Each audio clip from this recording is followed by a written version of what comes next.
melodías se detienen y las luces se encienden para dar paso a un nuevo capítulo de Féminas Sinfónicas, programa radial hecho desde la mirada de mujeres de la Orquesta Sinfónica Universidad de Concepción. Una conversación profunda, dinámica y que busca entregar la historia detrás de los artistas. Féminas Sinfónicas, cada sábado, gracias al apoyo del Ministerio de las Culturas, las Artes y el Patrimonio.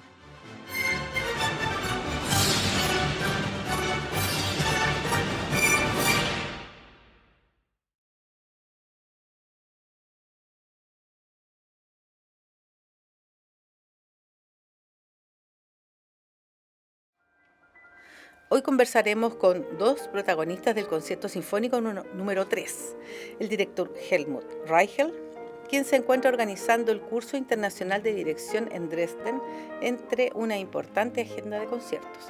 Por su parte, el pianista Danor Quinteros está enfocado en sus conciertos como solista con diversas orquestas como la Foji y música de cámara, entre otros. Buenas tardes, amigas y amigos de nuestro programa Féminas Sinfónicas. Estamos en el capítulo 177 de nuestro programa, con ya más de 4 años al aire, siempre por radio de la Universidad de Concepción y las plataformas digitales de Corcudec. Y también, como siempre, agradecemos todos los mensajes que nos dejan, los likes, los ánimos que nos dan de que sigamos con nuestro entretenido programa. Hoy tengo a los invitados del director de la orquesta en este momento para este programa y al solista en piano. Muy bienvenidos los dos a Féminas Sinfónicas. Muchas gracias. Ya, y empezamos conversando. Yo algo les estaba preguntando primero, porque además estos dos directores son chilenos, santiaguinos. Así es. Pero Helmut vive en Alemania y yo creo que ya hace harto rato, ¿no? 20 años. 20 años, imagínate. Sí. Todavía tienes toda la vida hecha ya. Sí, y Danor vive acá en... Pero tú estuviste fuera, ¿no? Sí, vivo en Santiago, me vine el 2021 desde Austria. También viví en Europa aproximadamente 12 años. Ya, harto igual. Sí, tengo ahí un apego especial con Austria y Alemania. Sí, lindo, fíjate, nosotros estuvimos el año pasado con la orquesta en Europa, un grupo importante de la orquesta, estuvimos en Austria. Y lindo, de verdad. Bueno, nosotros fuimos en pleno verano, sí. No sé si en invierno sea tan bonito. Sí, claro, con la nieve sí, claro. es bien mágico. Y lo que tiene Austria, por ejemplo, Salzburgo, es que tanto como Viena se respira la cultura y suena como un cliché, pero es verdad. Es verdad. Uno puede respirar la música de alguna forma. Sí. No, sí, de verdad que es otra historia ya. Además que, bueno, en la época nosotros fuimos mucho turismo, me imagino en invierno también tienen harto turismo, es un turismo diferente, digamos, la gente que va para la nieve y eso. Pero efectivamente Viena y Salzburgo, está todo esto, bueno, en Salzburgo que es la casa de Mozart, el ambiente es distinto, hay mucho turismo que está alrededor de eso también. Sí. Y bueno, nosotros igual estuvimos en unos pueblitos, unas ciudades más pequeñas, Golin, qué sé yo, y Bischofshofen, donde ahí había que hacen unas competencias de que se tiran en esquí, una cancha de esquí, no sé. Entonces, claro, nosotros fuimos en el verano y como que no había mucha gente. Nosotros pensábamos, esto en el invierno debe ser increíble. Ahí mismo en los Alpes, muy bonito, de verdad muy bonito. Sí. Y todo muy ordenado. Me da la impresión, por lo que comentaban algunos ahí, que los alemanes son un poquito más ordenados, digamos. Decían ahí los austríacos son como alemanes más relajados. Yo no sé si será tan así. Depende, porque Alemania también es un país muy grande con distintas regiones y esas regiones también tienen sus propias, no sé si podrían decir como culturas, ¿no? La diferencia como entre Baviera y Nordrhein-Westfalen y qué sé yo, Sajonia. Digamos, los caracteres y costumbres varían un poquito, o sea, para nosotros van a ser todos iguales, pero claro, depende de la zona de Alemania en realidad. Sí, además que creo que tienen como unos dialectos distintos. También. Sí. Sí, eso tiene su origen en los antiguos sectores que habían antes de que se generara el país federal como lo conocemos hoy. Y efectivamente cada uno tiene sus propios lenguajes, o sea, Sí. se basan en el mismo idioma, pero tienen variaciones en las palabras. Sí, sí. Bueno, Y, nosotros obviamente no nos dimos cuenta de eso. no, claro, Yo pero lo escuchaste igual, pero muy sí nos interesante. dijeron ahí, estuvimos con Claudio Stay, que nos fue a ver allá a Golin, qué sé yo, y él ahí se comunicaba, digamos, como hablando de otra manera. Dijo, no se preocupen, yo la arreglo aquí, que estábamos en un local que querían cerrar porque todos cerramos muy temprano, y él iba allá y hablaba con el dueño. Sí, Sí, no, qué sí. atroz, estuvimos hasta No, la yo, 1 de la yo, yo no mañana les nosotros entiendo finalmente. los acentos, o sea, los dialectos no se los puedo entender. Una diferencia bien fuerte, no es como, por Mm, ejemplo, la diferencia con algunas palabras que uno puede ver, por ejemplo, no sé, en Chiloé, comparado con Santiago y tal vez en Arica, En no el sé, norte, en el claro. norte, Sí, no, sí, es una sí. diferencia súper fuerte, Claro. súper fuerte. Así más o menos Sí. como los chinos, que de repente ni ellos se entienden dentro del mismo país. Así. Claro, no sé si alcanza a pasar como otro idioma, que es el caso como de, no sé, po, chino mandarín Sí, con sí. cantonés, pero es muy distinto, Es es distinto, bien sí. No, distinto, sí, sí. Claudio ahí nos salvó que no nos cerraran tan rápido el local. No sé cómo se comunicó con él. Bueno, y entonces te voy a preguntar a ti primero, que yo generalmente pregunto esto acá en los programas, ¿cómo iniciaron en el tema de la música? ¿Qué edad? ¿Dónde estudiaste? Todo fue destino que me llevó acá, porque en mi familia no hay ningún músico, Mm, todos tienen ocupaciones y profesiones completamente distintas. Mi papá es empresario, ingeniero, no tiene nada que ver con claro, la no, música. nada que ver. Em, pero por ciertas circunstancias de la vida empecé a tomar clases de piano cuando era niño, pero así como un hobby, como quien aprende a pintar o lo meten a clases de natación o Sí, lo meten a claro. clases El de, taller de extra karate. programático. Algo así. Y por ahí partió que, bueno, empecé con clases de piano, luego la profesora que yo tenía, que era una profesora en realidad de música de un colegio, no era una pianista, pero era muy buena pedagoga y me motivó mucho Mm, y hacía que aprender música fuera súper lindo, así que igual estoy súper agradecido de ella. Pero llegó un momento que ella dijo, ¿saben qué? Mejor métanlo en un conservatorio porque claro. yo Hasta aquí llego, hasta aquí claro. llego, Sí, sí. pues sí. Y ahí, bueno, estuve primero en la Universidad de Chile, en el Bellas Artes, después un tiempo dejé de tocar piano porque también estaba en un colegio que no tenía nada que ver con música. Yo personalmente, por lo menos en Chile, no creo mucho en en los colegios artísticos en cuanto a que a veces abarcan demasiadas cosas y hay carreras, sobre todo en la música clásica, que son de mucha disciplina Y desde pequeño. y sí, Mm, y cuesta sí, mucho sí, sí, sí. y en el fondo la forma de triunfar al final es como una cosa de rigor, ¿no? De estar estudiando así mucho, más que un poco de conocer y explorar vocaciones. Pero en fin, mi colegio no tenía nada de beta artística y un tiempo yo me sentía un poco como una abeja negra en el colegio, entonces me salí de piano. Dije, ¿saben qué? Prefiero rendir más en el colegio, yo no sé si esto es lo mío. Un año estuve sin estudiar música, pero obviamente después me arrepentí y Sí, quise volver claro. a la música y ahí me cambié de escuela y me fui al Instituto de Música de la Católica y de ahí ya salí de cuarto medio y decidí estudiar música, pero también fue una cosa que hasta el último momento no sabía qué iba a hacer. Sí. Y de hecho me había inscrito a otras carreras, pero finalmente opté por música y de ahí ya me gradué, hice mi licenciatura, el examen de título de egreso y obviamente el siguiente paso lógico era estudiar afuera, en el Afuera. extranjero. Mm. Y ahí también pasaron ciertas cosas que, por eso digo, es una cosa muy del destino. Primero yo partí en Suiza, pero no me gustó mucho y me cambié a Alemania.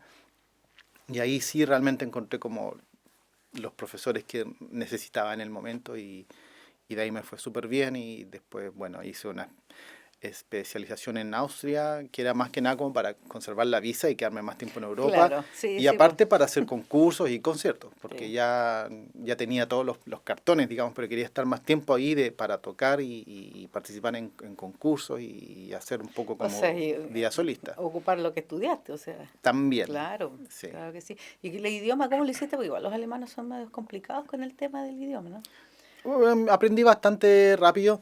Si yo tuviera que escribir un correo súper formal, una carta bien formal, me costaría un montón, pero para hablar ningún Claro, problema. sí, no. Yo aprendí primero acá en Chile como un mes y después afuera aprendiendo hice algunos cursos que nunca terminé, que es algo que no le recomiendo a la gente que sea estudiar Alemania. Por favor, terminen los cursos Sí. porque después ayuda, sobre todo si se quieren quedar trabajando.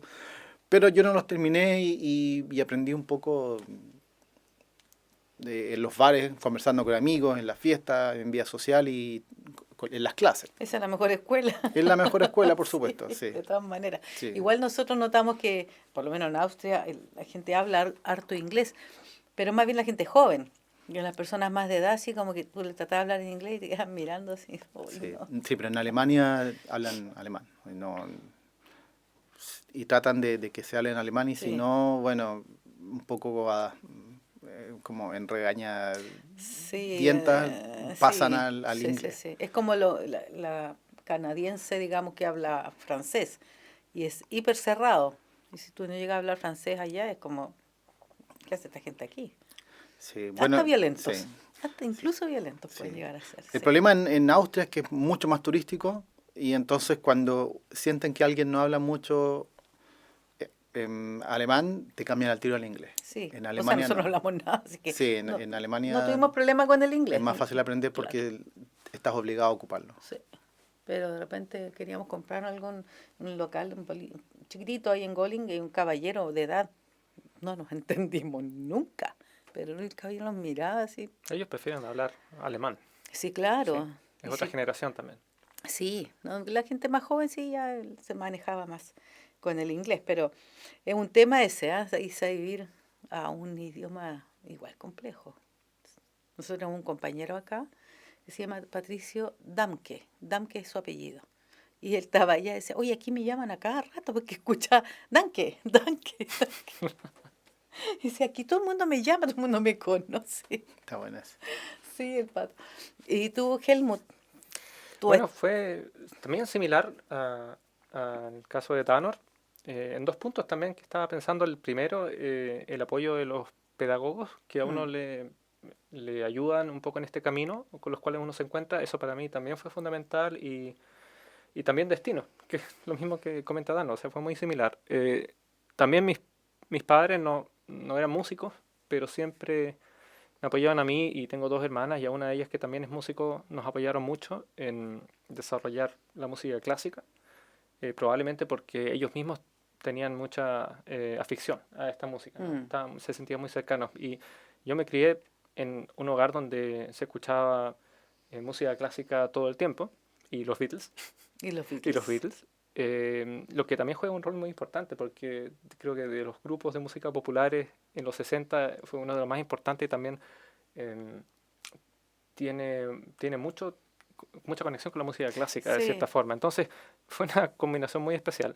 Pero sobre todo la ópera se escuchaba mucho en mi casa. Me acuerdo siempre mi padre escuchaba, eh, siempre había un CD puesto de Bohem, de Tosca y inconscientemente eso a uno le va abriendo, preparando el oído como sí. para abrirse a la No, y música. además tú después de escuchar una orquesta ya no te parece nada extraño. O Claro, sea, es un sonido conocido para uno. sí. Sí. Y en mi caso no fue el piano el instrumento con el que conecté primero, sino que fue el violín. Y todavía me acuerdo que yo tenía 4 años y me llevaron a un concierto de la Orquesta Filarmónica en la iglesia de San Francisco, creo, Mm, ahí en Alameda, en en la Alameda. Santiago. Y todavía me acuerdo de ese día y seguramente yo era muy pequeño aún y solamente veía los violines primero y era muy chiquitito. Entonces, Claro. si me hubieran tomado en brazos, quizás hubiera terminado viendo algún instrumento de los Una vientos. visión, Sí, claro, diferente. claro, pero lo primero que vi fueron los violines y me impresionaron mucho y creo que se dio todo de forma bien natural y yo comencé en la Escuela Experimental Artística en Almirante Barroso, Ah, ya, ahí en ya, la ya, Estación ya. Los Héroes. Sí, sí, sí. Y ahí fue el primer pedagogo eh, importante que tuve, Gustavo Tapia. Tapia creo que era el apellido. Y fue fundamental, estuve un solo año con él, pero creo que él hizo todo lo correcto para hacerme sentir bien en la música de una forma muy intuitiva. Y después cambié al conservatorio en la Facultad de Artes de la Universidad de Chile con Isis Muñoz, Ah, con que fue eso. una de las últimas importantes profesoras que formó generaciones de Sí. profesores actuales y grandes violinistas acá en Chile. también fue una gran suerte poder alcanzar a trabajar con ella. Ya Mm. después, con Alberto Urté, terminé mis estudios. Y similar a Danor, también lo más natural fue ya cuando terminé el colegio, continuar los estudios en Alemania y tuve la suerte de conocer al profesor Hedwig Zack. O sea, tú fuiste a estudiar violín. Y me fui a estudiar violín primero, sí.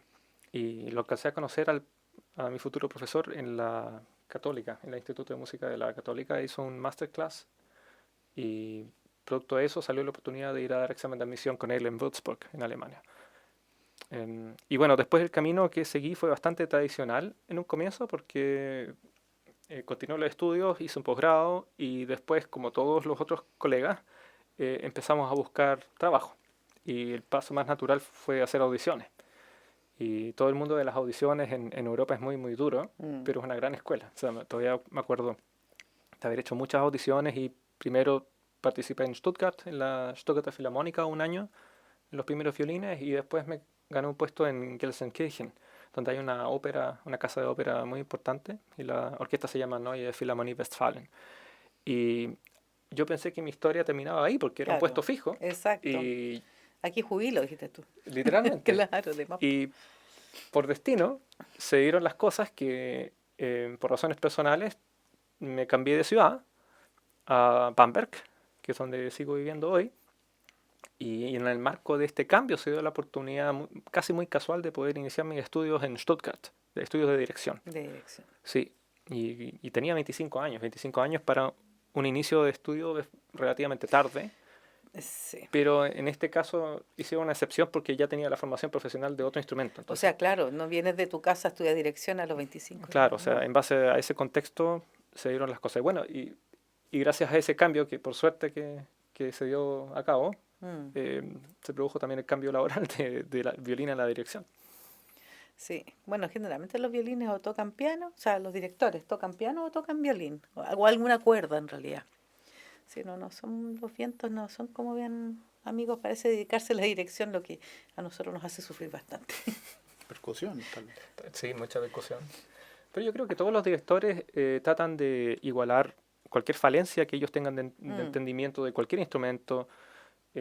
Generalmente los directores tratan de igualar eso durante su Sí, carrera. pero fíjate, duda, digamos, porque no toda la gente que dirige estudió efectivamente dirección o estudiaron dirección a veces en manera particular o en distintas instituciones que a lo mejor tiene, ¿cómo se llama? Las mallas académicas distintas. Pero me imagino que les enseñan un poco del tema de los otros instrumentos que no son el que tú tocas. Ya, para el piano, que sé yo, que es como bien básico para un director, para poder estudiarse una obra, ni que tocar piano. Sí, la verdad sí, Pero no sé, pero las maderas, los bronces. en teoría sí, existen esos cursos. Yo recuerdo que lo tuve incluso en el estudio de violín. Ya tuve un ramo que se llamaba instrumentación Instrumentación, sí. y acústica Sí, pues, sí. en el primer año, para violinistas, ni siquiera para directores. Y yo recuerdo que en esa época la mayoría de los instrumentalistas no tenían tanto interés en ese ramo y estaban más enfocados en estudiar para su propio instrumento. Entonces depende mucho del interés del alumno de involucrarse también con esa materia. Muchos no lo hacían porque estaban con el foco más en lo instrumental, Sí, pero claro. sí se enseña, la verdad sí. Ahora para directores eso es fundamental Eso.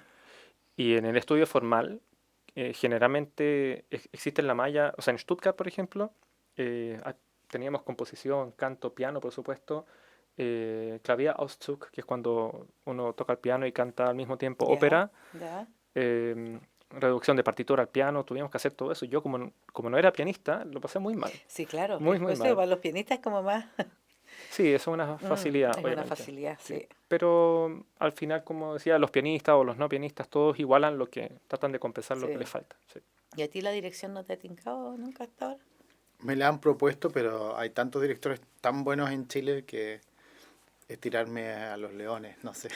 Creo que pues, tendría que haber sido 10 años antes. La verdad es que a mí me gusta más un poco la onda de solista. Me gustaría dirigir, pero siendo bien honesto, me gustaría aprender un poco a dirigir para yo dirigir y tocar al mismo tiempo. Así como un ya. concierto de Mozart. Exacto, dirigir Sí. desde el instrumento. Sí, Digamos. para cosas de mayor escala, una sinfonía de Tchaikovsky o qué sé yo, se lo cedo a los directores. Sí, ay, qué Sí. susto, sí. Sí, Pero prefiero también hacer se mi puede aporte hacer, como solista. y se usa mucho también el barroco, que los directores están desde el clavecín Claro, sí, dirigiendo. Es más Sí, natural, sí. sí, pues sí. sí, sí, pero No. pastelero a sus pasteles, yo estoy súper feliz como solista. Déjenme aquí nomás. Sí, sí, Sí, pero como te digo, eso sí a los directores se les facilita. Además que cuando el director estudia una partitura, tiene que estudiar con piano, pues. No necesariamente. ¿Y cómo das tú? Con los puros ojos, Yo no estudio con piano. ¿no? O sea, no tocando. No, porque tengo oído absoluto, como muchos músicos, Ah, y eso es una facilidad, o sea, es una suerte, porque si no lo tuviera, estaría, creo que, destinado a tener que trabajar con el piano. sí. Y es una suerte porque me tomaría más tiempo, porque la verdad es que sí estamos entrenados para tocar partituras al piano, pero la velocidad y la condición técnica nunca va a ser la misma que un pianista. Sí. Entonces, siempre he visto el piano como una herramienta.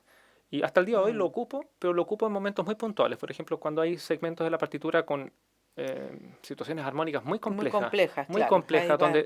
donde a veces ni siquiera es tanto por el hecho de escucharla, sino más por hacerla pasar por los dedos. Hay un mecanismo que es lo fundamental, porque es importante, incluso aunque a uno le duela, como no pianista, aprender a tocar partituras de piano, y es porque el proceso que ocurre de leer las notas, pasarlas por acá y traspasarlas al piano, ese proceso, más importante que lo que suene en cuanto a calidad sonora, ¿no? Ese proceso es el que ayuda a estudiar la partitura. Claro. Y Y te ordena los acordes, sí, sí, las cosas todo. armónicas, claro. Ahora lo que Las ocurre es que con los inversiones. años, sí, es fundamental. Con los años los directores, ese proceso se va convirtiendo en una rutina y llega un momento en que no es necesario todo el Claro. tiempo trabajar con piano. Y yo me acostumbré desde el principio, para compensar eso, a tratar de saltarme ese paso. O sea, cuando leo la partitura, de inmediato escucho sonido, Escucharla, sí, claro. de inmediato. Y eso al principio toma mucho tiempo y mucha práctica, es muy exhaustivo, pero como toda práctica en cualquier disciplina Sí. se puede hacer con los años. Sí. Es ojo y oído al tiro. Sí, Sí. es bastante más rápido. Sí. Sí. Chicos, se nos vino la pausa musical, así es que ustedes son los que programan aquí para los auditores y después posterior para la gente que nos vea en YouTube. ¿Qué van a escuchar los auditores? ¿Quién de ustedes va a programar? ¿El director? El director. Puede ser cualquier hora. Puede ser cualquier hora, idealmente para nosotros que esté en YouTube para poder mostrar imágenes después. Si es algo que estás dirigiendo tú, aún mejor. Hay tanta buena música y es como Cierto. un mar de opciones, pero muy interesante. Yo actualmente estoy muy medio a medio en el proceso de preparación de una sinfonía de Mahler, en particular de la segunda sinfonía. Wow. Y es una sinfonía que se hace bastante seguido, es una de las más populares del compositor, pero de todas formas creo que siempre es una experiencia única poder tomarse el tiempo de verdad para disfrutar la obra completa, estos 5 movimientos, ¿no? Y hay varias versiones muy buenas, en particular a mí me gusta mucho la versión de Semyon Bychkov, el director Ya. ruso Semyon Bychkov. Hay varias versiones de él en internet y actualmente sería mi recomendación. Ya, entonces vamos a ir a escuchar, bueno, no vamos a poder escuchar toda la sinfonía, obviamente, pero algo de la segunda de Mahler. Mahler siempre es maravilloso. Así es que vamos y volvemos.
Estamos de regreso para seguir conversando aquí con nuestros invitados en Féminas Sinfónicas, después de haber escuchado un lindo extracto de Segunda de Mahler. Les aconsejo siempre que escuchen Mahler porque realmente es muy bonito, tiene música hermosa.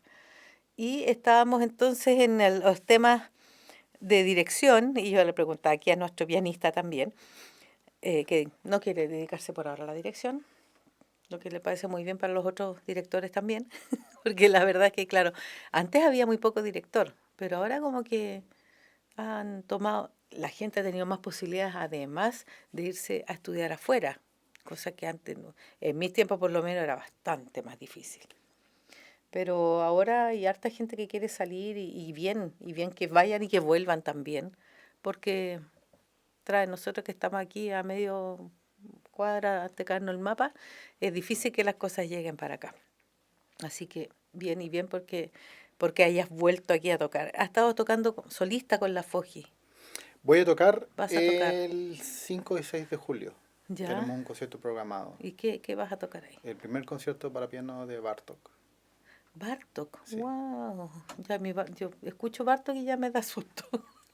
Así, sí, estábamos justo hablando de eso, que es una cosa muy, muy Sí, sí, complicada sí, y difícil. es complejo. Sí, para Bartók, mí Beethoven ahora es como la pausa, así, el relajo. claro, a Sí, disfrutar. sí, A disfrutar y preparar. Sí, hay una preparación psicológica para tocar compositores como Bartók. sí. Pero acá tú vienes a ser, bueno, el emperador de Beethoven, que no es menor tampoco, digamos, es un concierto grande, lindo, muy conocido. Pero este concierto también está dentro de este ciclo de Claudio Arrau. Sí. ¿Cómo, cómo ves tú esto, que te hayan invitado a hacer este concierto dentro de este ciclo? Bueno, es un gran honor y también un gran gusto porque es uno de mis conciertos favoritos, de todas formas mi concierto favorito de Beethoven. Em, También es un concierto insigne del repertorio de Claudio De Arrau. Claudio Si Arrau. uno piensa en Claudio Arrau, piensa inmediatamente en En Beethoven y Beethoven, sobre todo en exacto. este concierto. Entonces, siento que es un honor poder un poco participar de este homenaje con este Mm, concierto particular. Y también es un gran gusto de poder volver a trabajar junto al maestro Helmut y también con la orquesta de la Universidad de Concepción. Esta es mi segunda vez acá. Yo vine el 2019 por primera vez también con Helmut. ya, Y fue justo ese concierto que yo no sé por qué no toqué. Entonces claro, no los vi. sí, hicimos el primer concierto de Chopin. Ya, ay, qué lindo, Chopin. Sí, sí. Entonces, cada vez que vengo siempre disfruto mucho el repertorio que hacemos y ahora Sí, también para mí es un gusto hacer el concierto número 5 El sí. Emperador. El emperador es para la orquesta igual es difícil en el sentido de que es un concierto grande, es muy conocido. Como siempre decía eh, el patrón Marchand, director asistente de la Filarmónica, cuando uno estaba tocando algo conocido, siempre decía lo mismo. Yo, profesor, decía, esto es demasiado conocido para que lo echemos a perder nosotros. Eso es, el que algo sea conocido siempre es como, tiene una carga un poquito más, porque Claro, la es gente una... lo conoce y si Sí, uno no lo hace bien, no. sí, Pero es peligroso también desde el aspecto del auditor, porque cuando algo es conocido, yo lo interpreto a que es algo que se está constantemente escuchando en las salas de conciertos. Mm, Y el peligro está en que tanto el auditor como los mismos músicos de la orquesta, o incluso a veces los solistas, tienden a conocer una obra o a aprenderse una obra vía auditiva, vía lo que se exacto, escucha. Eso es muy sí, peligroso porque en realidad lo que uno hace es interpretar lo que está en las notas, lo que está escrito.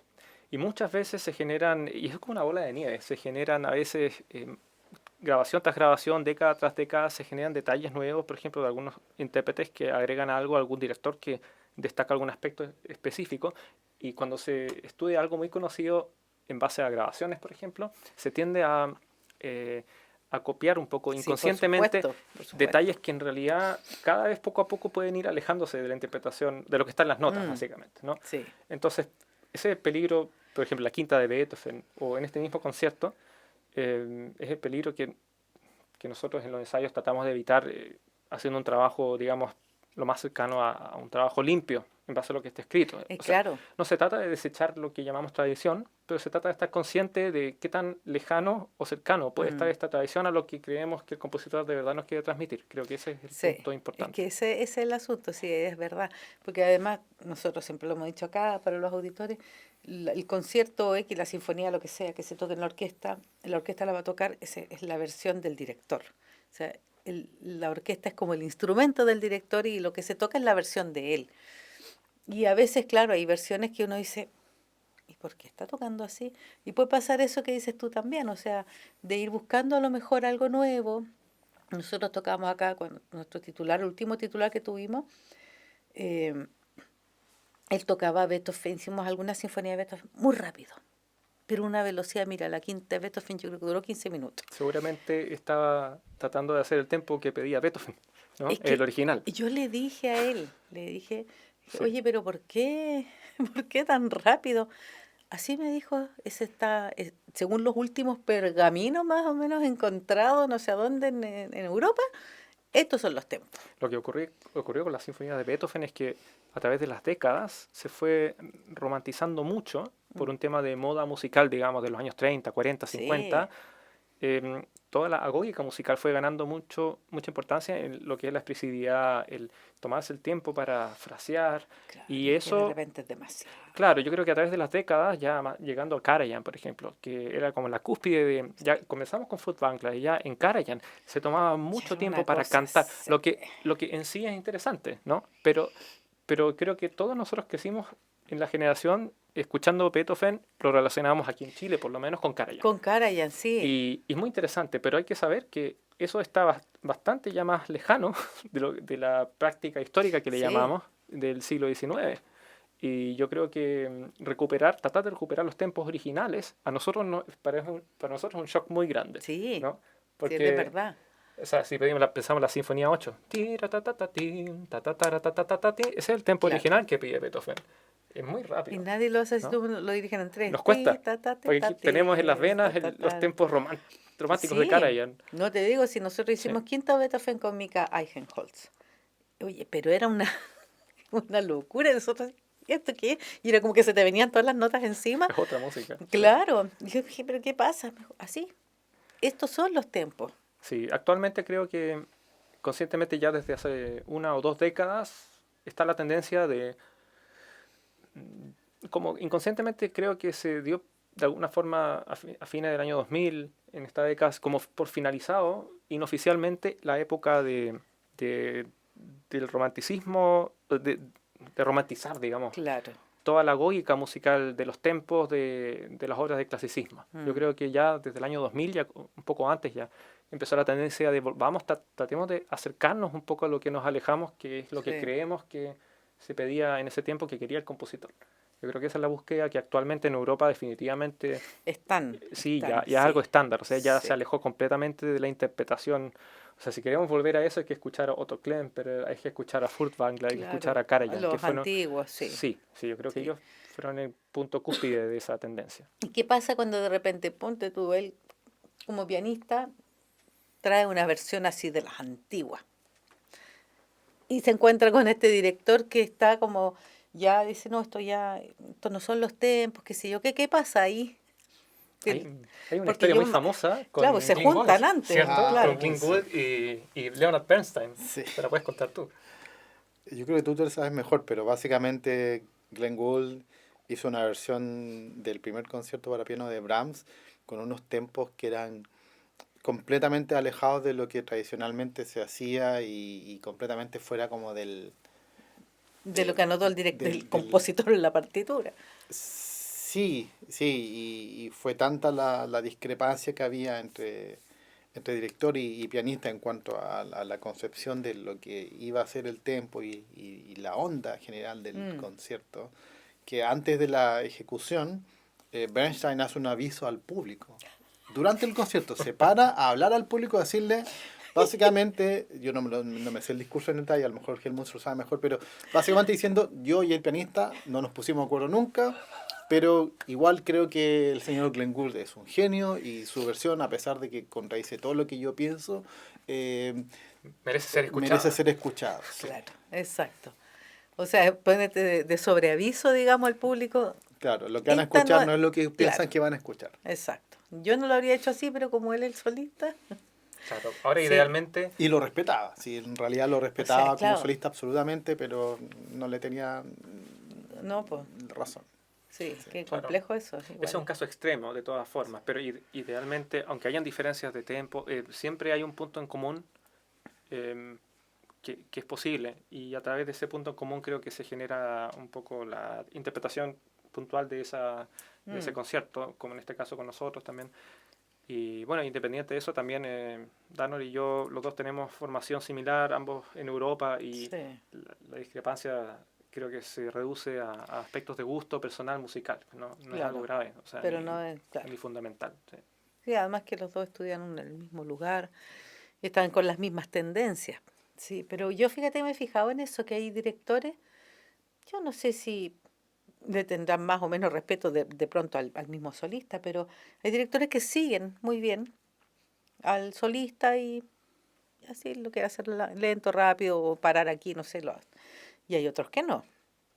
O sea, y corrigen al mismo solista y uno dice, oye, pero si el concierto es de él, ¿qué te pasa? O sea, el concierto no es ni del pianista ni del director, el del compositor. Claro, pero tú Pero estás tocando. sí, suele pasar. Afortunadamente yo personalmente he tenido casi puras buenas experiencias. Yo creo que casi todas las experiencias Mm, han sido súper buenas y nos hemos entendido muy bien con los directores.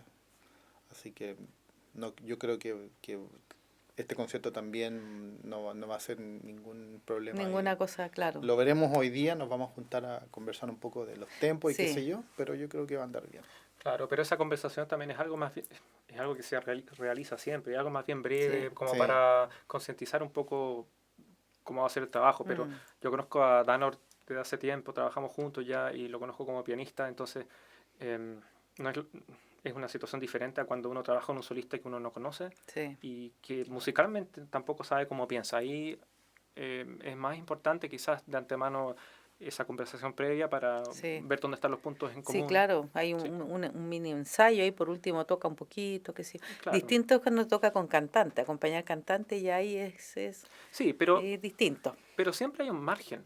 Tanto como con Mm, solista como con cantante, siempre hay un margen. Y yo creo que para un director el desafío siempre es saber reconocer dónde está el rango de libertad propio que merece mm, diferentes segmentos de la obra para que tenga solista, para que tenga cantante su espacio. Y también hay márgenes donde aunque esté el solista tocando, donde la música tiene una estructura que no puede ceder. Sobre todo si hay algún trasfondo rítmico donde la orquesta está cumpliendo sus funciones de estabilidad rítmica, ese tipo de situaciones hay que saber reconocerlas y también el solista generalmente las sabe, ¿no? O sea, la sí. libertad no es...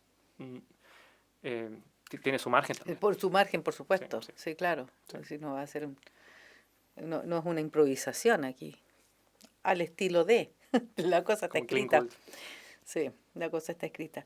Oye, y entonces yo creo que este es un programa eh, bastante intenso para la orquesta. Estamos tocando la Patética de Tchaikovsky, que es una sinfonía compleja para nosotros. Tiene cosas, pasajes difíciles. A lo mejor no es esa la dificultad en realidad, sino que es tocar Tchaikovsky, ya Tchaikovsky con los segundos fagotes, por lo menos. Yo creo que cuando él compuso el segundo fagot de la orquesta a quien le componía, le caía mal, yo creo. Porque hace tocar como con los trombones y la tuba y después con la madera muy, muy delicado. Tchaikovsky siempre te hace eso, la quinta de Tchaikovsky también es tremenda.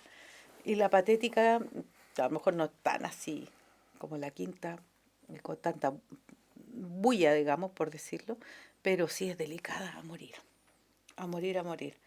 Yo te lo comentaba antes que empezáramos a grabar, nosotros hemos sufrido con las cañas. Estas son estas sinfonías donde, por lo menos nosotros, los instrumentistas de caña, te estudias la sinfonía, pero tienes que tener, o sea, dedican más tiempo a buscar una caña que incluso el mismo estudio del, porque tiene que tocar bien abajo, en los graves, en los agudos, pianísimo en el registro medio. Hay una parte que tenemos 6P. O sea, Sí, bueno, todo eso refleja un poco qué miedo, llegaba miedo tocar eso. Sí, es muy expuesto para las maderas en muchas partes, pero hay tres puntos. El primero es que en ese tiempo, en el tiempo donde se escribió la obra, el fagot, en particular en el caso de fagot, era otro instrumento al que conocemos hoy. Sí. Era un instrumento más blando, de menos volumen, de menos potencia en el sonido, y que también por naturaleza sonaba en los registros bajos, que es donde tiene más volumen el instrumento. Incluso en ese registro sonaba más piano a lo que Podía suena hoy. ser, claro. Sí, entonces él ocupa mucho el registro bajo, Sí. como decías, y en ese tiempo yo creo que los instrumentos de la época, el ensamblaje con el resto de las maderas era más fácil, más natural. Y hoy en día tiene que, con los fagotes modernos hay que compensar un poco eso, y Sí. es una dificultad técnica en particular del fagot. Y lo otro es que el uso de la dinámica, o sea, si vemos una partitura ya con la cuarta, en la quinta y sobre todo en la sexta sinfonía de Tchaikovsky, 5P, 5 pianísimo, Sí, 6P, sí. y eso refleja un poco también el espíritu del compositor en este tiempo, que es demasiado tormentoso, ¿no? O sea, él tuvo una vida donde él fue muy reprimido en su personalidad y no pudo expresarse como él era. Él era homosexual y en ese tiempo eso era una... No, pecado mortal. Sí, Sí, sí. O sí. sea, nosotros...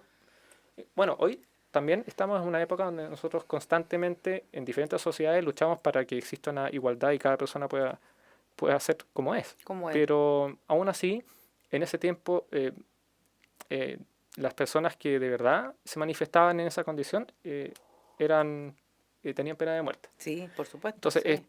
hay que saber eso porque a él se le forzó de cierta forma un poco a aparentar una imagen que no era él. Claro. Y todo ese sufrimiento y su frustración emocional y sentimental se reflejó en su vida. Y cuando llega la sexta sinfonía, que ya es la etapa final de la vida del compositor, se refleja lo trágico de la sinfonía. Y es que todo lo que está en mayor, ¿no? Y los momentos más hermosos, más suaves de la sinfonía son su mundo interior, donde él se imagina cómo sería el mundo que él idealiza, que le gustaría ver. Que a él le hubiese gustado vivir, Sí. además. Y todo lo que es menor, y todo lo que es fortísimo, y todos los momentos duros en el primer movimiento, en el cuarto movimiento, reflejan la dura realidad que a él le tocaba Sí. vivir. Entonces, lo más triste es el tercer movimiento. Si escuchamos el tercero, que parece una fiesta, Que parece alegre. sí, Claro. y termina como si fuera el final de una sinfonía. Cuando escuchamos el final, ¡taram! Claro. Pa, pa, pa, pam. Pero eso es un sueño. Y después viene el cuarto movimiento. Que es la realidad. Es muy dura esa sinfonía y es la más personal del compositor. Sí. Porque ahí de verdad se refleja todo el sufrimiento que a él le tocó vivir en su vida y lo plasma en esta sinfonía. Por eso que también la excesividad en la dinámica, eso es simbólico, por supuesto, ¿no? O sea, no se puede hacer una diferencia dinámica entre 6 pianos y 5 pianos, ¿no? Sí. Pero refleja todo lo que a él le está tocando pasar. Y por otro lado, Beethoven, que también fue como un atormentado en su vida, también quedar sordo y todo. O sea, este concierto tiene harta carga por ese lado. Sí, pero la verdad es emocional. que para ser Beethoven es unas obras más optimistas y como straightforward, porque es así, rimbombante, súper brillante y realmente así con un ánimo, un espíritu súper positivo y como, no sé, festivo también. Fe- Es una obra muy, muy, muy festiva. Y es bonita. Es largo, sí, el concierto. Sí. Para nosotros es difícil. Sí, el primer movimiento es bien largo. Sí. Sí. Pero no, es un placer para el pianista, es un placer tocarlo porque cuando, por ejemplo, uno hace un concierto para piano y orquesta, generalmente hay una instrucción de la orquesta antes que venga el solista y uno está sentado y tiene que, bueno, va escuchando la música, pero como está así entrando un poco en la... entre que estás escuchando Sí. y disfrutando, pero también como poniéndote en onda Exacto. para cuando viene la entrada del piano, sacar el pañuelito, a lo mejor. Claro, qué como sé de yo. la sillita. Claro, en cambio Beethoven es un gusto porque uno empieza el concierto, viene la fanfarria de la orquesta, el tutti en un acorde y al tiro empieza una Sí. cadenza que es Sí. súper cómoda y súper como casi como una improvisación. Sí. Entonces, muy brillante y uno ya al tiro se puede soltar y eso es un gusto. Después, claro, viene una sección larga de la orquesta, pero Pero ya tocaste. sí, sí. y ya tocaste y No, ya esa espera pasaste cada por vez todo como- el piano. Sí. Al contrario, por ejemplo, el cuarto concierto de Beethoven empieza el piano, el concierto solo, completamente desnudo, con unos acordes y que se mueven en forma súper delicada, haciendo algunas voces y de ahí uno le da la pasada a la orquesta, que entra en otro tono completamente distinto. Y de ahí viene una introducción larga, entonces uno tiene ese momento para mostrar un poco, pero en forma íntima. Claro. Y de ahí tiene que esperar un montón de varios minutos antes de volver a tocar piano. Entonces es bien complicado. Hay conciertos que son mucho más difíciles de comenzar y Beethoven 5 no es el caso porque es muy, muy de los más amenos. Tal vez este y el 2 de Rachmaninoff, que parte con unos acordes que son como unas campanas, donde también uno ahí aprovecha como de casi de ir calentando. Y calentando, claro. Ya entrar, sí, pues sí. Sí, un crescendo hasta que uno ya empieza con los arpegios y ya se siente súper cómodo y entra como en calor y entra la orquesta claro, con estás la ahí melodía. ya. Sí. Maravilloso. Este concierto está muy bonito. Pero ya se nos terminó el programa, me hicieron todas las señas ya. Así es que tenemos que quedar hasta aquí. Les agradezco un montón que se hayan dado este tiempito para venir a hacer aquí el programa de las féminas. Y bueno, mucha suerte para todos nosotros, que nos vaya súper bien en este concierto. Va a ser un lindo concierto. Va a estar bien bueno, así que no se lo pierda el público. Exacto. No dejen de venir porque está muy bello. Así que un placer, que les vaya súper bien. Igualmente, muchas gracias. A nuestro público nos estamos viendo en un próximo programa. Adiós.